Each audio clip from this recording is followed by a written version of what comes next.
t'adorons ce matin. Seigneur, nous t'adorons de tout notre cœur, parce que tu es Dieu, parce que tu es l'unique, le véritable et le seul Dieu. Celui qui répand dans nos cœurs son amour par le Saint-Esprit. Celui qui nous donne la paix. Celui qui nous a délivrés des ténèbres pour nous ramener à la lumière. Celui qui nous a rachetés par le prix du sang. Celui qui a scellé une alliance nouvelle entre nous et le Père. Alléluia. Merci, ô agneau de Dieu, toi qui ôtes le péché du monde. Tu es venu ôter le péché de nos vies. Et ce matin, c'est avec bonheur, c'est avec joie, Seigneur, que nous venons devant ta face pour te célébrer, pour te louer, pour t'exalter, pour te remercier, Seigneur, particulièrement pour cette année scolaire, Seigneur, qui a été évoquée dans les témoignages par les jeunes, qui n'a pas été facile. Mais, Seigneur, tu as été là. Tu t'es levé le dernier et tu leur as donné la victoire. Merci, Seigneur. Nous ne pouvons pas ne pas te remercier ce matin. Nous ne pouvons pas ne pas te célébrer, Seigneur, pour cela et pour tant d'autres choses. Pour tant d'autres choses, Seigneur, car tu es à l'œuvre, Seigneur Dieu, 24 heures sur 24 pour le bien de tes enfants. Ta parole déclare que tu prends soin de ton bien-aimé même pendant son sommeil. Tu es à l'œuvre pour notre bien. C'est-à-dire que, Seigneur, lorsque je médite ta parole, lorsque je lis le mot bonté, je réalise que humainement, on ne peut pas concevoir à quel point tu es bon. Amen. Si on le concevait, on ne s'inquiéterait plus de rien. Mais humainement parlant, ce n'est pas possible parce que ta bonté n'est pas de ce monde. Elle surpasse tout. Et pour cela, Seigneur, je me joins à mes frères et sœurs ce matin pour te dire merci. Pour te dire simplement merci, Seigneur. C'est vrai que nous ne comprenons pas toujours. C'est vrai que parfois nous cédons au doute. Mais il y a une vérité, Seigneur, qui nous est révélée dans ta parole. C'est que ta bonté est inépuisable. Amen. Et elle est simplement l'égale de ton nom. Alors nous te disons merci pour cette vérité que tu nous apprends, que tu nous enseignes à croire chaque jour davantage. Gloire te soit rendue, Père, pour ce temps que nous avons passé, conduit par la jeunesse. Vraiment, Seigneur, nous avons été grandement bénis. Seigneur, nous sommes émus de voir à quel point, Seigneur, vraiment, tu les as fait croître et que nous savons que tu vas continuer. Et nous voulons à présent, Seigneur, nous disposer pour entendre ta parole, pour entendre la parole de notre roi, entendre la parole de notre bien-aimé, entendre la parole de notre Père, cette parole qui donne la vie. Seigneur, utilise-moi comme un canal entre tes mains, un simple instrument, Seigneur. Que ma chair se taise et que le Saint-Esprit prenne toute la place au nom puissant de Jésus. Que ma bouche parle de tes oracles, Seigneur, et que mon propre cœur en soit édifié. Mais surtout, que tous les bien-aimés que tu rassasies ce matin par la nourriture qu'est ta parole puissent être rassasiés, Seigneur, et recevoir les vitamines spirituelles que tu as prévues, dans le nom puissant de Jésus. Amen. Amen. Amen, amen, amen. Gloire à Dieu. Amen. Bénissons le Seigneur encore pour le culte de ce matin. Donc, je sors mes notes, bien évidemment. Et nous bénissons le Seigneur pour la parole qu'il va nous communiquer. Nous voulons la recevoir par la foi. Je rapproche. Nous voulons recevoir la parole de Dieu par la foi. Et surtout avec un bon cœur, bien disposé, afin qu'elle fasse ce que Dieu a prévu pour chacun d'entre nous, parce que nous avons tous le Saint-Esprit. Ce n'est pas parce que je suis, aujourd'hui sur la chair, entre guillemets, que j'ai plus de Saint-Esprit que quiconque. Non, pas du tout. Simplement, le Seigneur utilise les différentes grâces qu'il a mis dans le corps de Christ, et c'est pour notre bénédiction. Amen. Ce n'est pas pour l'élévation de quelqu'un, c'est pour notre bénédiction. Et ça, par ces temps, nous devons vraiment le comprendre, l'accepter. Parce que sinon, nous allons sombrer, nous allons basculer dans la dérive, les dérives dans lesquelles parfois s'engouffrent certaines églises. Et ce matin, le titre du message, c'est « Heureux est celui qui craint Dieu ». Pourquoi ? Parce que c'est une vérité qui bénit. Amen. C'est une vérité qui bénit. Dieu n'est pas un être méchant, certainement pas. Je crois que chacun d'entre nous, nous le savons. Dieu n'est pas élitiste. Il ne fait pas de préférence de l'un contre l'autre. Non, s'il pouvait, il sauverait toute l'humanité. Mais l'expression même de son amour, c'est d'avoir accordé la liberté à l'homme. Amen. Amen. Ça, c'est la plus grande expression de l'amour de Dieu. À part le salut, c'est la liberté. Et il veut simplement nous enseigner à bien user de notre liberté. Mais c'est vrai que quand on aime, on est capable effectivement d'accepter le choix de l'autre. Amen. Ça, c'est important de le comprendre. Pour ne pas servir Dieu par contrainte, mais vraiment le faire volontairement. Et c'est source de grande bénédiction. C'est pour ça que ce matin, nous voulons aller lire dans le psaume 128. Le psaume 128.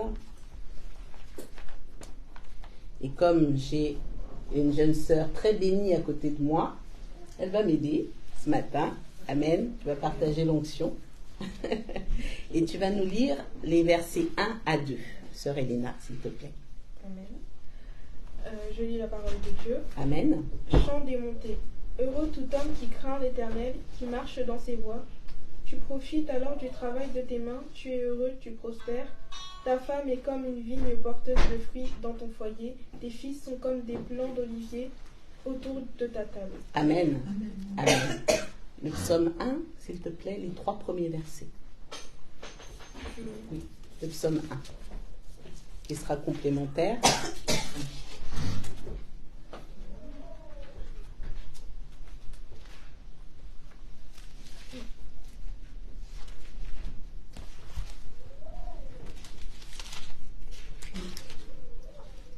Voilà, les 3 premiers. Amen. 2 hommes de destinée. Heureux l'homme qui ne suit pas le conseil des méchants, qui ne s'arrête pas sur la voie des pécheurs et ne s'assied pas en compagnie des moqueurs, mais qui trouve son plaisir dans la loi de l'Éternel et la médite jour et nuit. Il ressemble à un arbre planté près d'un cours d'eau. Il donne son fruit en sa saison et son feuillage ne se flétrit pas. Tout ce qu'il fait lui réussit. Amen. Amen. Tout ce qu'il fait lui réussit. Amen. Alors, c'est pas tout à fait de la propagande, mais on peut le prendre comme ça. Moi, ça ne me dérange pas de faire la propagande de la parole de Dieu et de préciser que lorsqu'on s'attache à cette belle parole, tout ce que nous faisons nous réussit. Amen.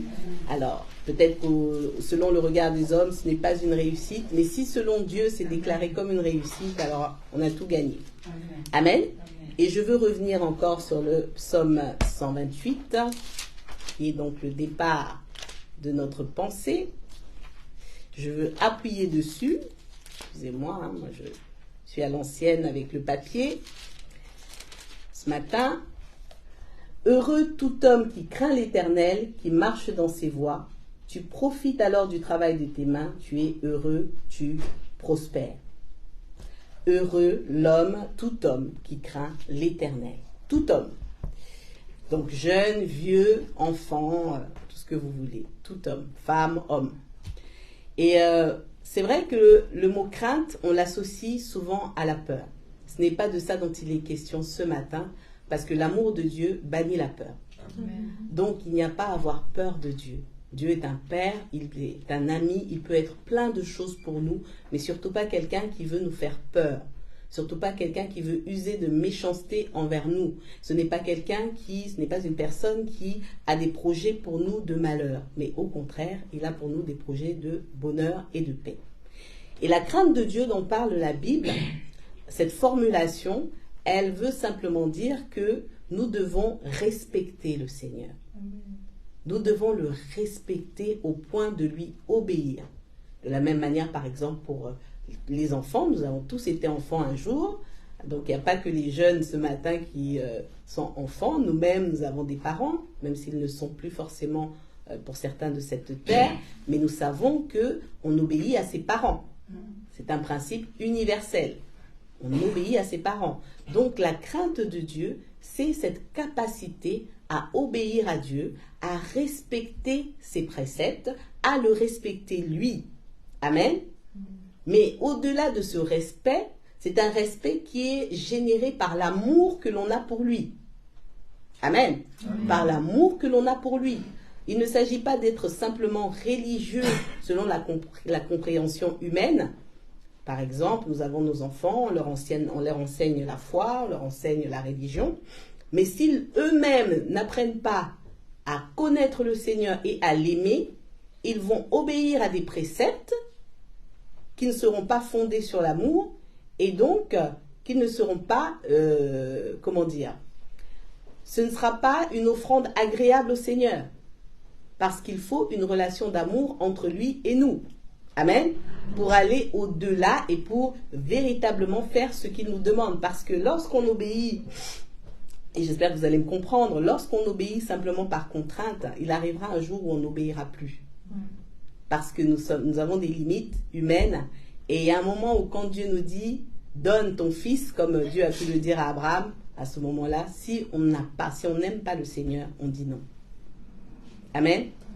On dit non, on n'est plus en capacité d'obéir. Donc c'est pour cela que la crainte de Dieu, c'est vraiment cet amour respectueux que nous avons pour Dieu. C'est aussi avoir conscience de sa propre faiblesse, de sa propre misère devant la puissance, devant la souveraineté, la grandeur de Dieu.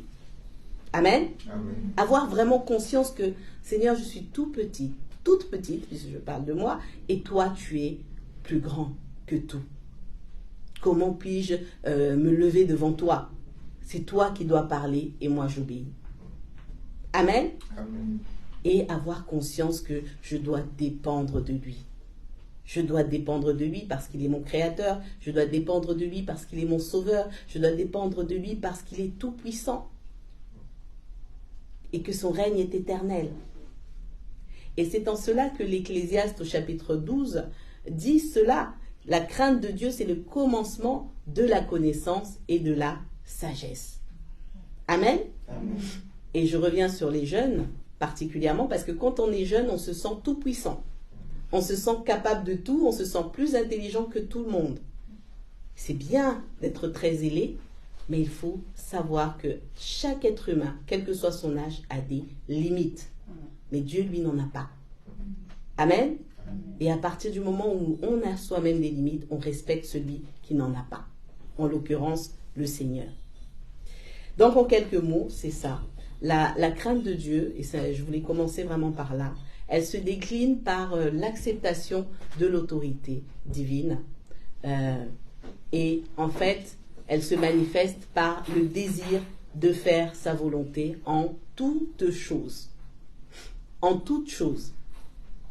Et là, ça devient un peu compliqué parce que nous avons nous-mêmes, en tant qu'êtres humains, une volonté. Amen. Gloire à Dieu, c'est bien. Il nous a donné beaucoup de choses, beaucoup de capacités par son esprit.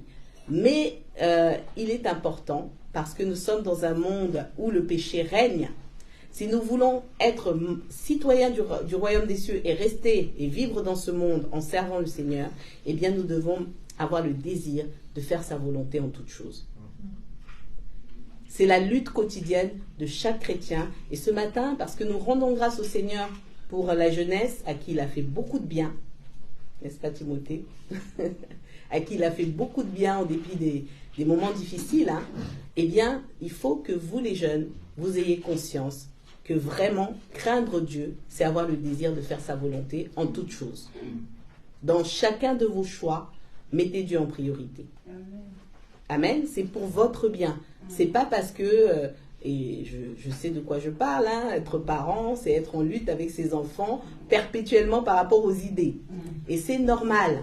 C'est normal. Ce sont deux générations différentes. C'est très difficile pour la vieille génération dont je fais partie de comprendre la nouvelle. C'est pas toujours facile, n'est-ce pas, maman Nelly? Je vois le pasteur qui sourit, maman Michel. On comprend pas forcément toujours tout, et c'est normal. Ça ne veut pas dire que ce qu'on ne comprend pas est mauvais. Ils ont fini par me convaincre. Ça ne veut pas dire non plus que ce que vous, les jeunes, vous ne comprenez pas de notre part est mauvais, mais simplement ce qui est important, c'est de discerner ce qui est bien et ce qui est mal. Amen. Tout le combat se situe là. Pour chacun d'entre nous, hein, pas que pour les jeunes, pas que pour les vieux, mais pour tous, c'est de discerner ce qui est bien et ce qui est mal. Dans tout ce qui est nouveau, dans tout ce qui est ancien, de toute manière. Et Le plus important pour Dieu, nous allons le lire dans Deutéronome chapitre 4 au verset 10, c'est que sa parole soit respectée. Pourquoi? Je vais vous l'expliquer. Mais nous allons quand même le lire pour que chacun d'entre nous sache que c'est écrit dans la parole de Dieu. Le plus important pour lui, parce qu'il travaille pour nos intérêts, bien-aimés du Seigneur, Dieu œuvre pour notre bien. Amen. Lui, il a déjà tout. J'ai coutume de dire que Dieu a déjà tout dans sa gloire. Il pourrait se passer de nous. Le pasteur Guy qui le rappelle souvent aussi. Il aurait pu nous exterminer, dire je recommence une nouvelle terre avec de nouvelles personnes. Donc Dieu a tout.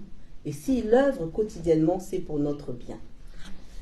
Donc, sœur Helena, est-ce que tu veux bien nous lire Deutéronome 4 au verset 10, s'il te plaît? Souviens-toi du jour où tu t'es présenté devant l'Éternel, ton Dieu, à Horeb, lorsque l'Éternel m'a dit « Rassemble le peuple auprès de moi, je veux leur faire entendre mes paroles, afin qu'ils apprennent à me craindre tout le temps, qu'ils vivront sur la terre et qu'ils les enseignent à leurs enfants. » Amen. Amen. Donc Dieu, lorsqu'il parle à son peuple, c'est pour que son peuple apprenne à le craindre et qu'il en plus enseigne cette crainte à ses enfants. Amen. Que le peuple enseigne à leurs enfants, donc, à craindre l'Éternel. Ça, c'est une obligation, c'est un devoir. Parce que Dieu veut que sa parole soit respectée.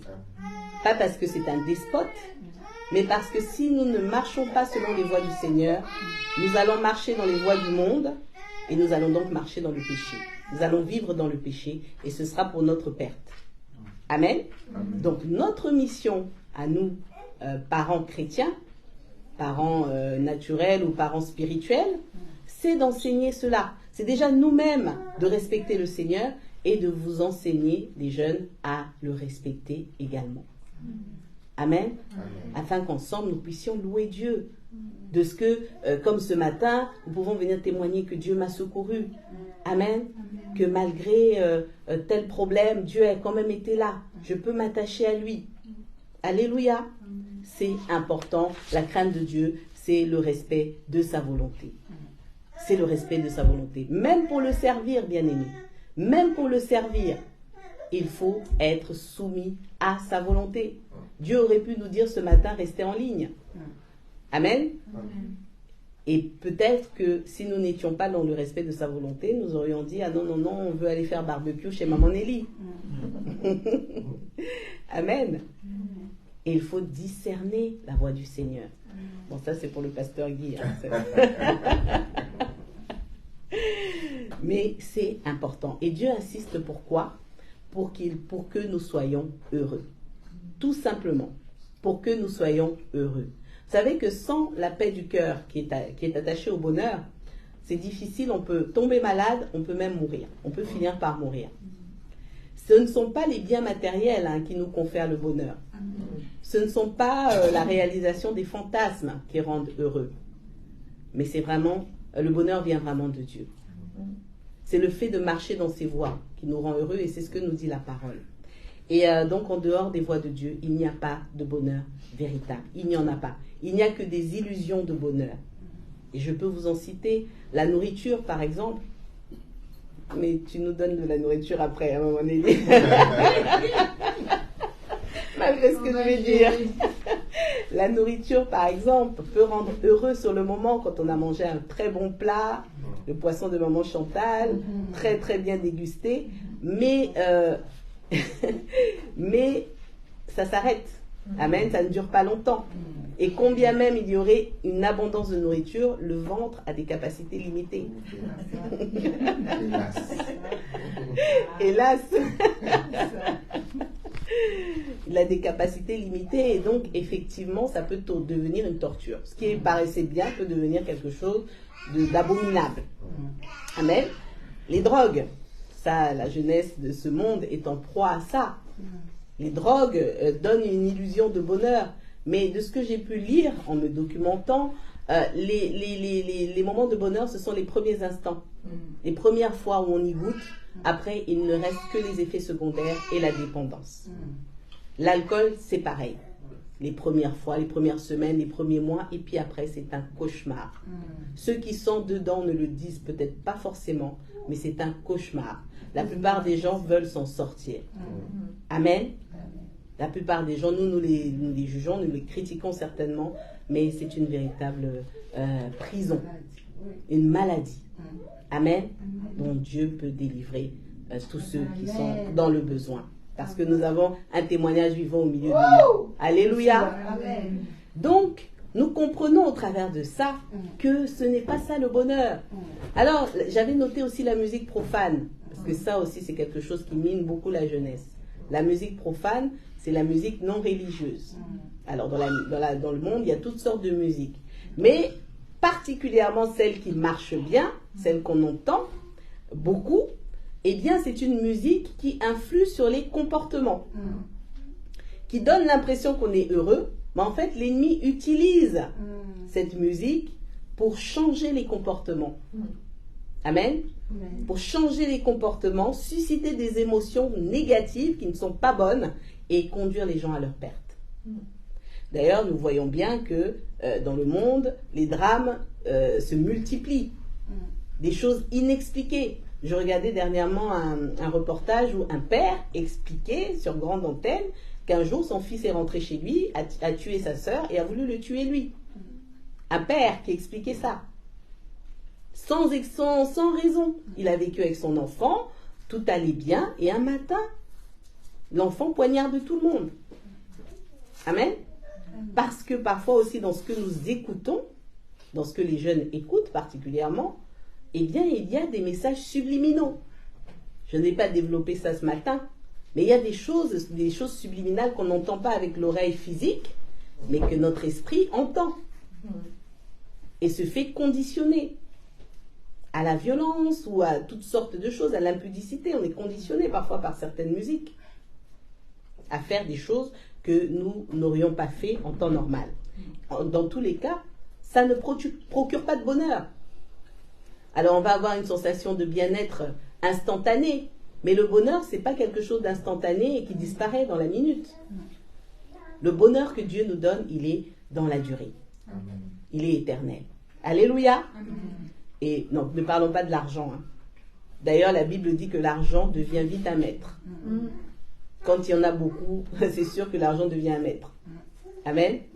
Moi, j'ai eu des expériences où avant quand tu es dans la galère, tu te dis, Seigneur, dès que j'aurai de l'argent, je vais faire ci. Tu as les idées claires. Dès que tu as de l'argent dans les mains, tu dépenses, tu cours, des shopping, les chaussures, les sacs, pour les femmes. Et tu ne contrôles plus rien. Quand ton porte-monnaie est vide, tu dis, oh Seigneur, que s'est-il passé? Parce que l'argent devient vite un maître. Il a servi celui qui le possède. Donc des exemples, il y en a énormément d'illusions de bonheur, comme je le disais. Et même les incroyants, ceux qui ne croient pas en Dieu, ont fini par comprendre que finalement le bonheur se trouve dans les choses simples. Il y a beaucoup de gens qui abandonnent parfois leur ancienne vie pour retourner vivre dans la forêt ou que sais-je, pour vivre simplement. Mais en réalité, ce monde ne permet même pas la simplicité. Ce monde ne permet pas la simplicité parce qu'aujourd'hui, nous sommes tous obligés d'être hyper connectés. Vous êtes d'accord avec moi? On ne peut pas vivre sans ordinateur. On a beau vouloir, on ne peut pas. Pour garder le lien social, encore à la limite, on peut se dire je n'ai plus d'amis. Mais pour garder le lien administratif, professionnel, on est obligé. Donc, si vous voulez, on n'a même pas le choix dans ce monde de vivre comme on veut, quelque part. C'est une illusion. On nous donne l'illusion de liberté, mais on n'est pas libre. C'est pour ça que le message de ce matin, c'est de nous rappeler à tous que le bonheur véritable se trouve en Jésus-Christ. Il se trouve en Jésus-Christ, il faut lui rester attaché. Il faut lui rester attaché, quoi que ça nous coûte, quelles que soient les circonstances. Avec le Seigneur, il y a un lendemain. Alléluia. Il y aura toujours un lendemain. Et c'est vrai que ce n'est pas facile. C'est vrai que c'est un combat de tous les jours. Mais le Seigneur Jésus-Christ, bien-aimé, est un excellent ami. Il est un excellent conseiller, admirable. Il est d'une fidélité sans faille. il est vraiment d'une fidélité incontestable. Personne ne peut dire aujourd'hui que le Seigneur lui a été infidèle, qu'il lui a fait confiance et qu'il a été infidèle. C'est impossible de le dire. Sinon, ça veut dire que tu ne lui as pas fait confiance. Amen. Dieu prend plaisir à se glorifier. Dieu prend plaisir à se glorifier. Et ce qu'il attend de nous, pour nous conduire justement sur le chemin de la victoire, c'est que nous arrêtions de dépendre de nous-mêmes. C'est que nous arrêtions de placer nos choix avant sa volonté. Quel que soit notre âge, quelles que soient les propositions de ce monde. Et il n'y a pas que le monde qui nous propose des choses, notre chair aussi nous propose. Amen. Amen. Donc nous sommes tentés de toutes parts. Mais ce qu'il voudrait nous dire ce matin, c'est mettez-moi en priorité. Amen. Amen. Et le reste suivra. Donc pour discerner la volonté de Dieu, bien-aimé, ce matin, ce qu'il faut se rappeler, c'est que déjà, il n'y a personne qui nous aime plus que lui. Amen. Personne. Amen. Amen. Personne ne nous aime, ni un mari, ni une femme, personne ne pourra nous aimer plus que Dieu lui-même. Qui nous a créés? Il connaît le nombre de cheveux sur nos têtes. Il n'y a pas un seul être humain qui peut compter les cheveux d'une tête. C'est impossible. Et il n'y a que Dieu lui-même qui connaisse ce nombre. Il a fabriqué chacune de nos cellules. Donc il est le créateur. Qui peut aimer sa créature plus que le créateur lui-même? Amen.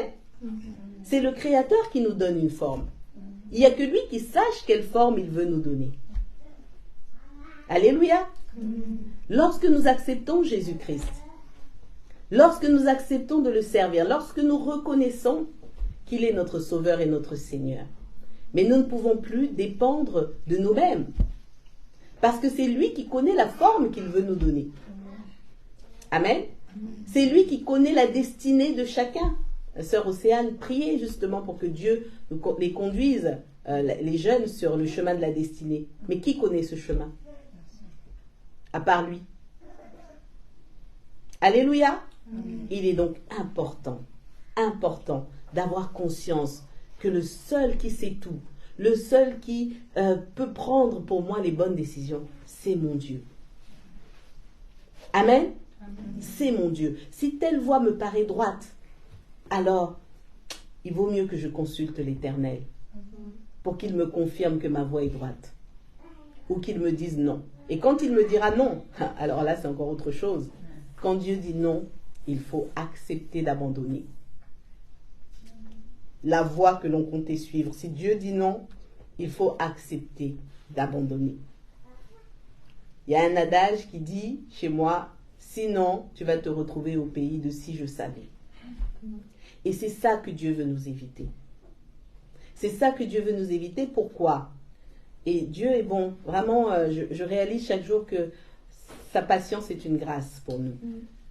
Mais lorsque nous grandissons un peu plus dans l'amour que nous avons pour lui, nous devons aussi comprendre que notre temps sur la terre est compté. Amen. Nous avons un nombre de jours défini qui a été attribué à chacun. Nous ne vivons pas de manière illimitée, bien-aimés. L'eau sur la terre, elle est peut-être illimitée, mais nous, nos jours à nous sont comptés. Donc nous allons passer. Il y a des choses sur cette terre que nous allons laisser. Il y a des arbres qui ont peut-être 200 ans. Nous ne vivrons pas 200 ans. Amen.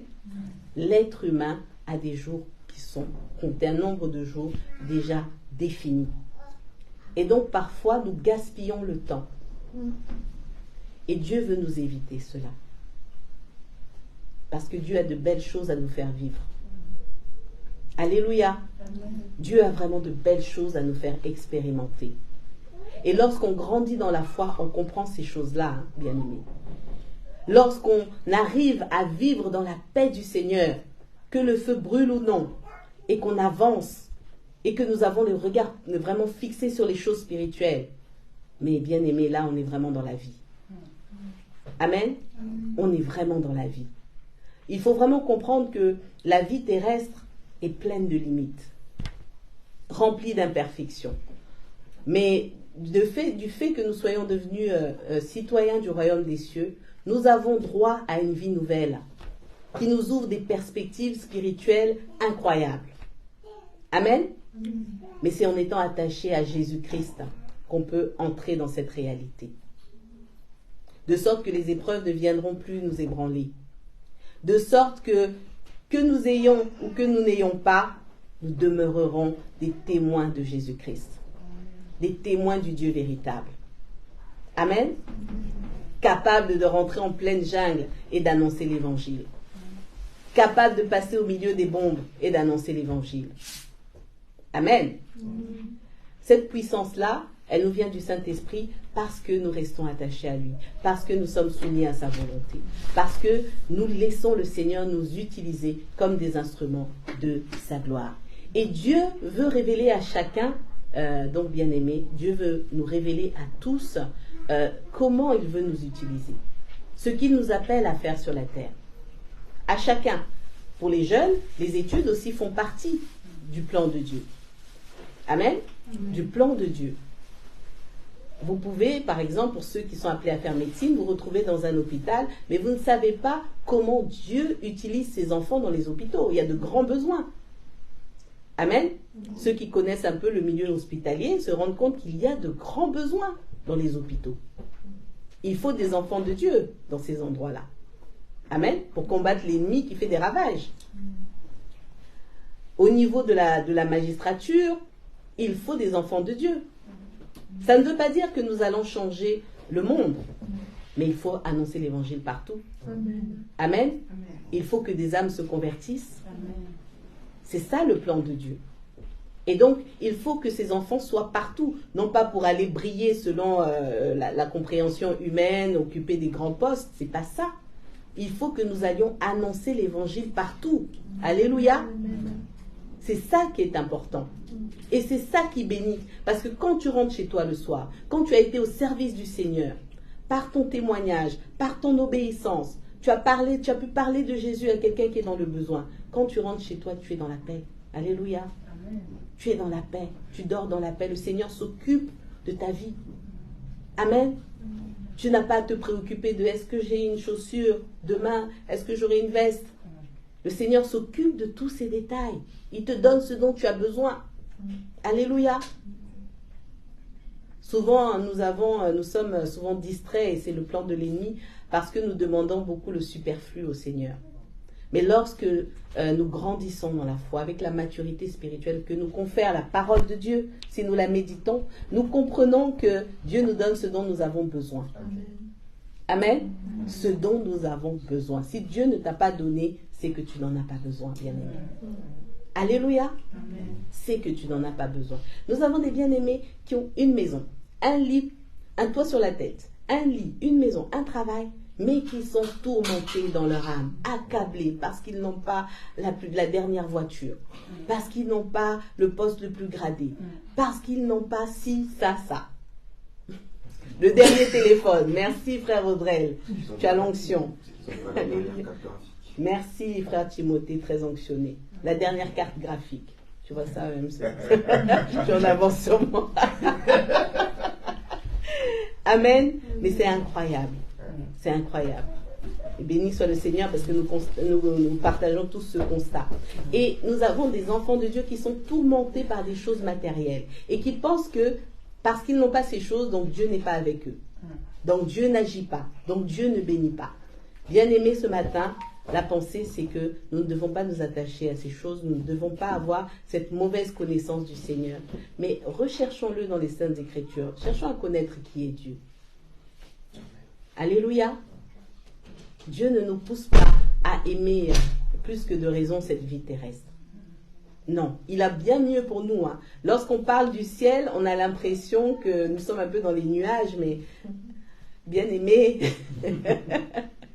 je comprends, mais je vous assure que cette vie va s'arrêter. Moi, lorsque je regarde mon âge, je me dis, ouh mon Dieu, j'ai l'impression que 2 jours sont passés.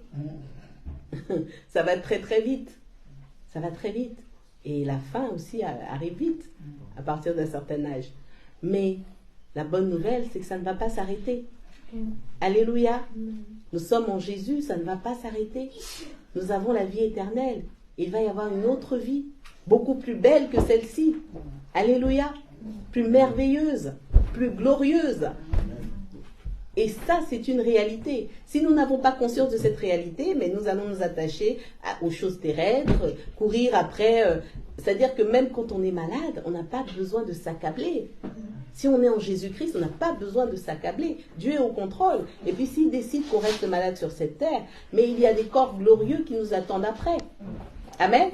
La maladie ne va pas nous empêcher d'être des enfants de Dieu. Pas du tout.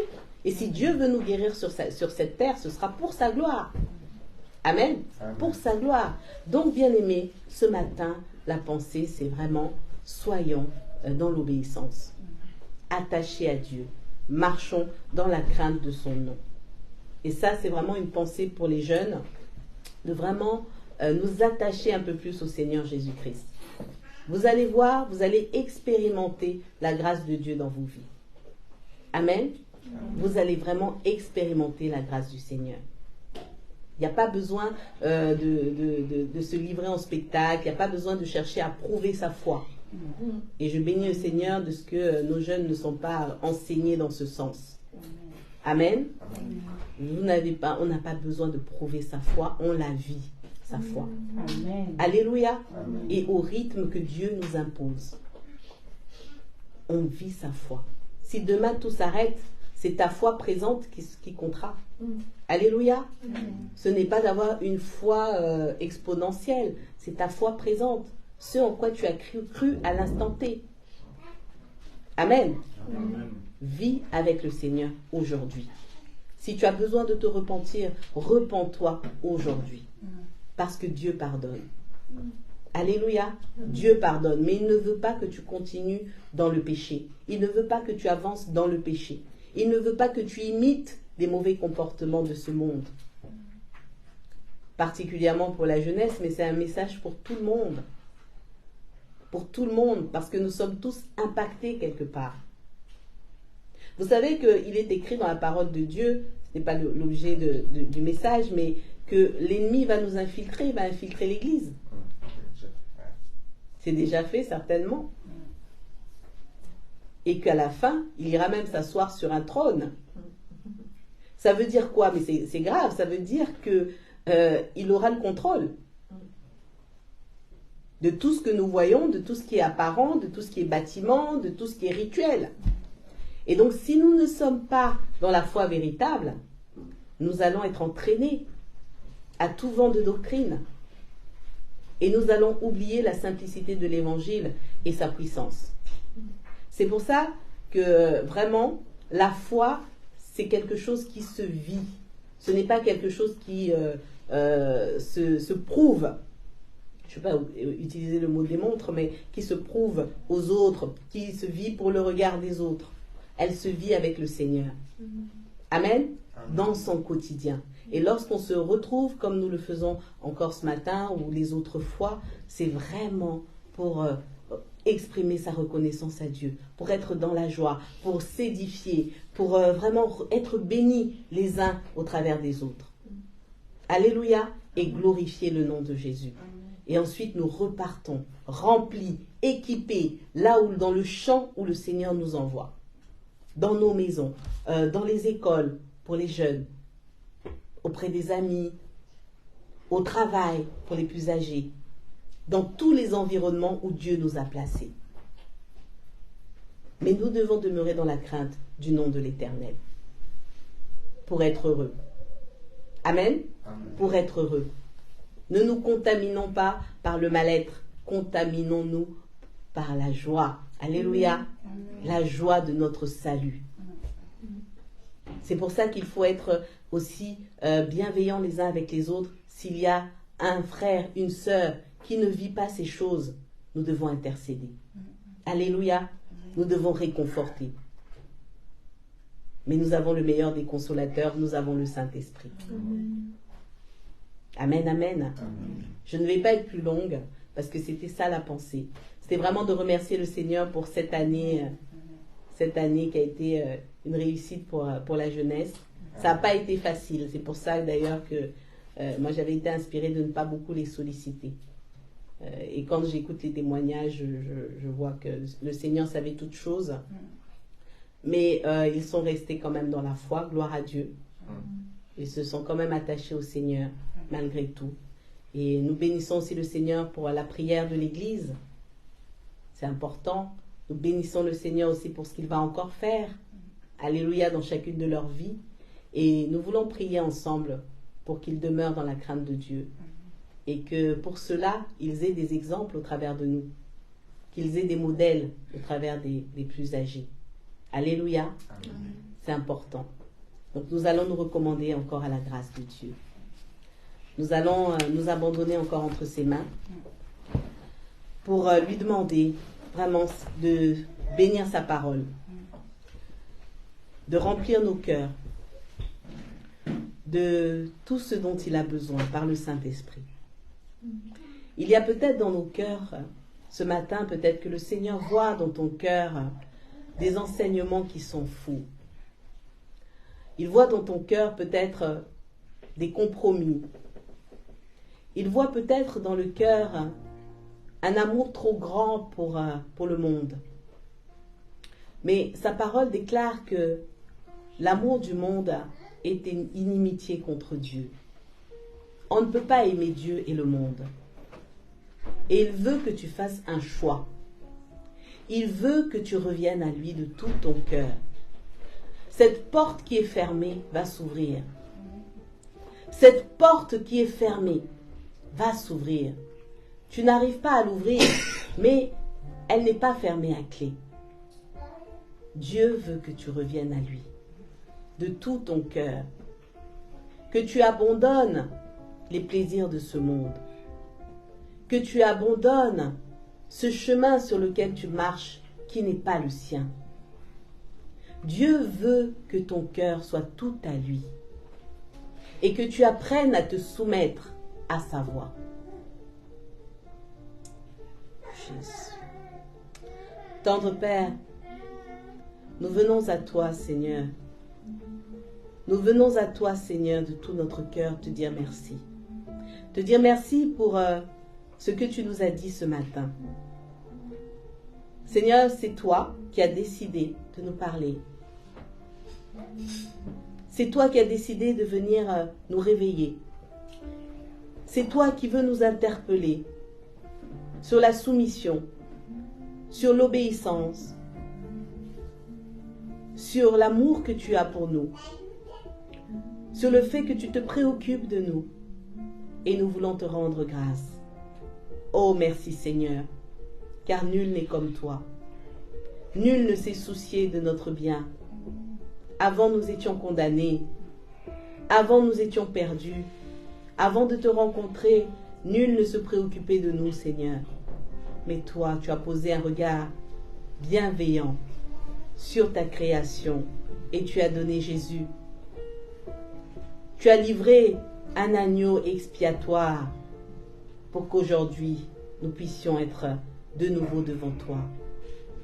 Pour que tu puisses aujourd'hui nous déclarer justes par la foi. Merci Seigneur. Merci de venir encore animer la foi de tout un chacun, de ceux qui ont besoin, Seigneur, d'être relevés dans la foi, au nom puissant de Jésus. Seigneur, souffle par le Saint-Esprit, souffle par le Saint-Esprit dans les cœurs morts, dans les cœurs inanimés. Tu déclares dans ta parole que tu nous donnes un esprit nouveau et un cœur nouveau. Seigneur, donne un cœur nouveau à tous ces cœurs, toutes ces personnes dont le cœur est mort, dont le cœur est devenu dur comme la pierre.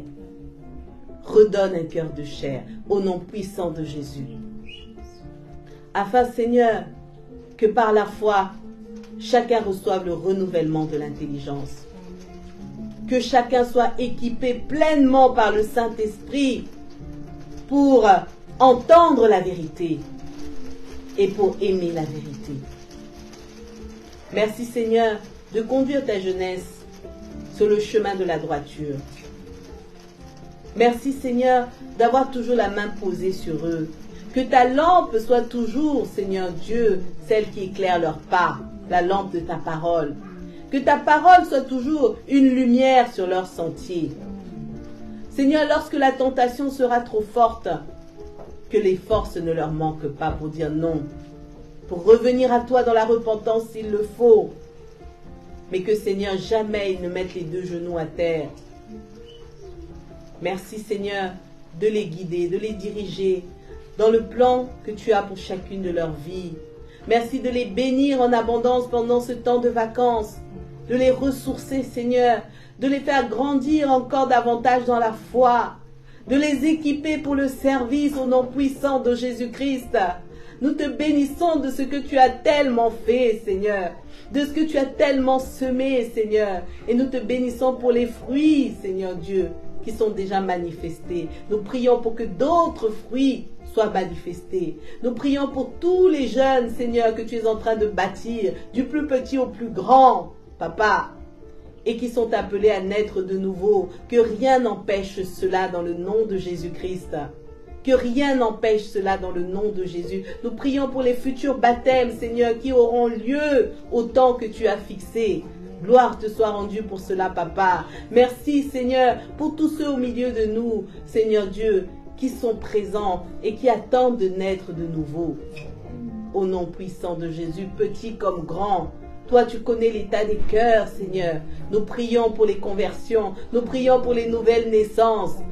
Que tu accomplisses, Seigneur, ce miracle pour que dans le ciel, la fête soit belle et que nos louanges, Seigneur, t'agréent, Papa. Merci de bénir ton Église ce matin. Nous avons beaucoup de besoins éternels, notre Dieu. Nous avons des besoins en grand nombre. Nous avons des besoins en sagesse. Nous avons des besoins au renouvellement de l'intelligence. Nous avons des besoins, Seigneur, de toutes sortes. Nous avons besoin, Seigneur Dieu, d'être équipés par ta grâce. Nous avons besoin de ta miséricorde, Papa. Merci de nous diriger en toutes choses. Que ta volonté, Seigneur, soit celle qui s'accomplisse pour ton Église. Gloire te soit rendue, Seigneur.